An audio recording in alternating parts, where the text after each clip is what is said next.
momo time momo मिठो लाग्छ कि लाग्दैन दामी हो मोमो खानु हुँदैछ यहाँनिर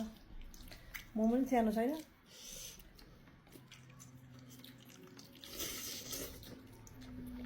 खसीको मोमो चाहिँ भाषा आएको त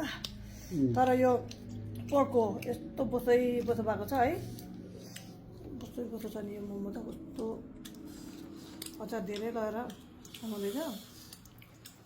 दामी हो रुख टमाटरको अचार पनि छ है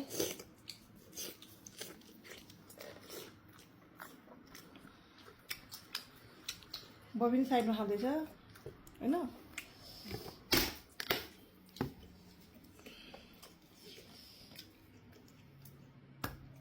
रुख टमाटरको अचार नि राखिरहनु भएको छ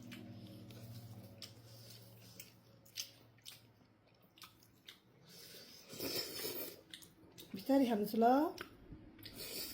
नाकबाट नि बुगर आएछ यो रुख टमाटरको अचार हो यो चाहिँ हामीले चाहिँ यो मोमोको अचार चाहिँ अति धेरै लगाएर खानुहुन्छ नि त ओके बबी बाई घर कान्छी बाई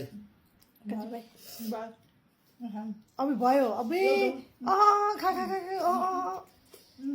भयो खाउँदैछ नि त म चाहिँ यहाँ दुईवटा काँटा र सब्जी लगाएर खाइरहेको छु